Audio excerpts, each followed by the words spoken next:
The A6M-0, also known as the Mitsubishi A6M Rei-sen, was a legendary fighter aircraft that played a significant role in the Pacific theater during World War II.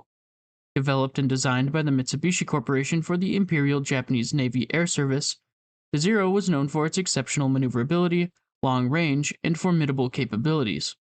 This video will provide an in-depth look at the A6M-0, exploring its development, design, performance, impact, and if the now well-known fighter aircraft was a magnificent piece of Japanese engineering, or is the legendary plane just an overhyped hunk of junk. The origins of the A6M can be traced back to its predecessor, the A5M, and to the Imperial Japanese Navy's search for a new carrier-based fighter aircraft in early October 1937.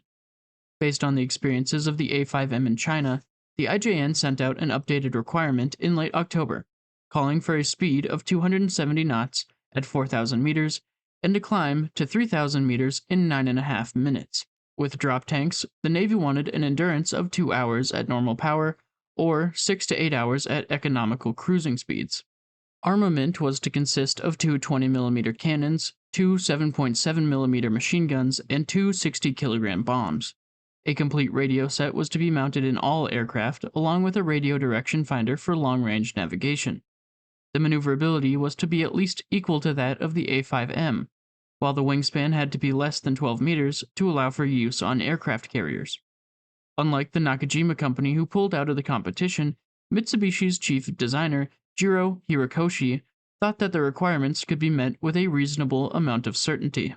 Horikoshi and his team focused on creating a lightweight aircraft with exceptional agility and range.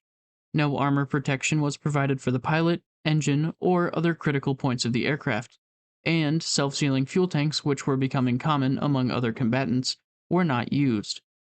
This made the Zero lighter, more maneuverable, and one of the longest-ranged single-engine fighters of World War II, which made it capable of searching out an enemy hundreds of kilometers away, bringing it to battle, then returning to its base or aircraft carrier. However, that trade-off in weight and construction also made it prone to catching fire and exploding when struck by enemy fire. The first prototype of the A6M, known as the Mitsubishi A6M-1, made its maiden flight on April 1, 1939. The aircraft demonstrated exceptional performance and met the IJN's requirements, and as a result, they placed an order for the production of the A6M, and Mitsubishi started mass production. By the time of the attack on Pearl Harbor, 521 Zeros were active in the Pacific, 328 in first-line units.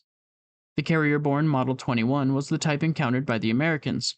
Its tremendous range of over 2,600 kilometers allowed it to range farther from its carrier than expected, appearing over distant battlefronts and giving Allied commanders the impression that there were several times as many Zeros as actually existed. The Zero quickly gained a fearsome reputation, thanks to a combination of unsurpassed maneuverability compared to contemporary Axis fighters and excellent firepower. It easily disposed of Allied aircraft sent against it in the Pacific in 1941. It proved a difficult opponent even for the Supermarine Spitfire.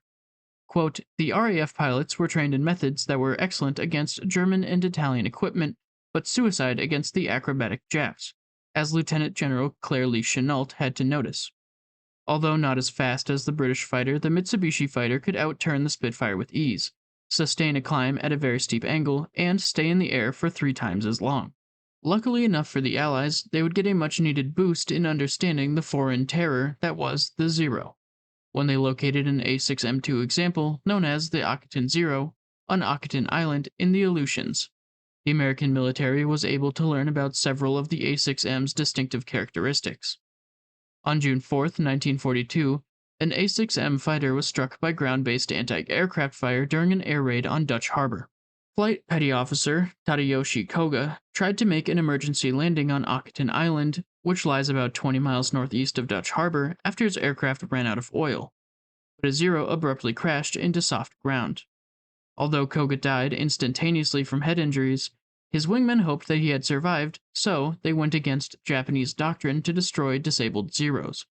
The relatively undamaged fighter was found over a month later by an American salvage team and was shipped to Naval Air Station North Island, where testing flights of the repaired A6M revealed both strengths and deficiencies in design and performance.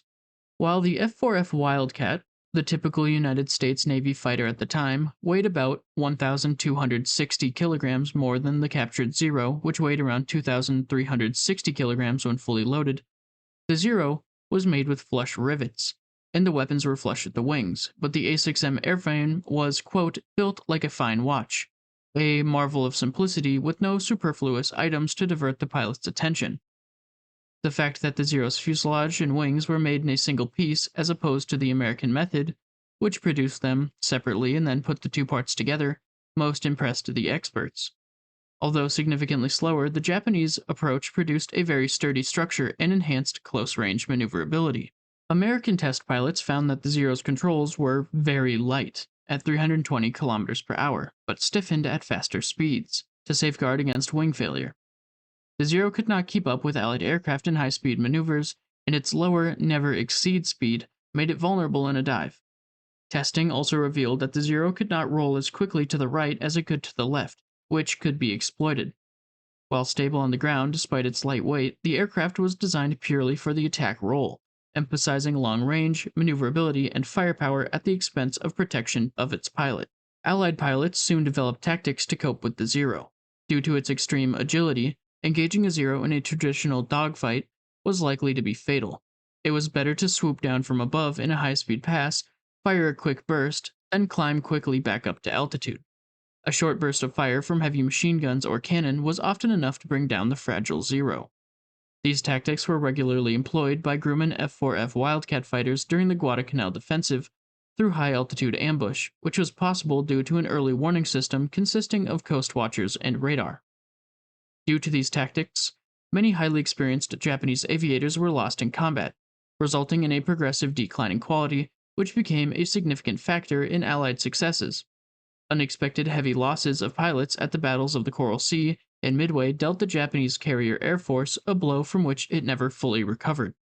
When the powerfully armed Lockheed P-38 Lightning, armed with four 50 cal Browning machine guns and one 20mm autocannon, and the Grumman F-6F Hellcat and Vought F-4U Corsair, each with six 50 caliber Browning guns, appeared in the Pacific theater, the A6M, with its low-powered engine and lighter armament, was hard-pressed to remain competitive. In combat with an F-6F or F-4U, the only positive thing that could be said of the Zero at this stage of the war was that, in the hands of a skillful pilot, it could maneuver as well as most of its opponents. Nonetheless, in competent hands, the Zero could still be deadly. Due to shortages of high-powered aviation engines and problems with planned successor models, namely the superior Mitsubishi A7M2 Ripu, the Zero remained in production until 1945, with over 10,000 of all variants produced. Sadly, not many of these legendary aircraft are still in good condition. Like many surviving World War II Japanese aircraft, most surviving Zeros are made up of parts from multiple airframes. As a result, some are referred to by conflicting manufacturer serial numbers.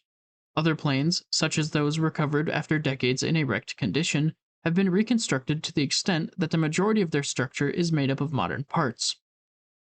All of this means the identities of surviving aircraft can be difficult to confirm. Most flying Zeros have had their engines replaced with similar American units. Only one, the Planes of Fame Air Museum's A6M5, has the original Sake engine. But now, to answer the question of this video. Was the A6M a well-made heroic symbol for the Imperial Japanese Navy, or did the fighter truly earn its name as a Zero in the annals of history? There is no real answer to this question, but in my eyes I would actually say that both options are correct. While on one hand the A6M was incredibly deadly in the right hands, and gave the Allies a run for their money, more often than not with its staggering 12-to-1 win-loss ratio, the fighter was also designed to be incredibly light, and a byproduct of that decision was that it lacked necessary components that would allow it to truly succeed as a world-renowned fighter plane. The bigger issue was that Japan as a nation could not sustain making the craft, especially compared to how quickly the Americans were pumping out new and improved aircraft, specifically designed to combat the Zero. While the more fine-tuned and handcrafted construction of the A6M made it more reliable and overall more precisely engineered than the mass-produced and more abundant Allied planes, once all of the veteran pilots started being shot down, it did not matter what plane they were flying. All hope of Japan winning air superiority over the Pacific was all but lost. What are your thoughts on the A6M Zero? Was it a legend and rightfully so? Or was its success more of a fluke? Let me know your thoughts down in the comments below. While you're down there, don't forget to leave a like and consider subscribing if you haven't already. You could also stick around and watch some of my other content above. No matter what, I hope you enjoyed, and I can't wait to see you in the next one.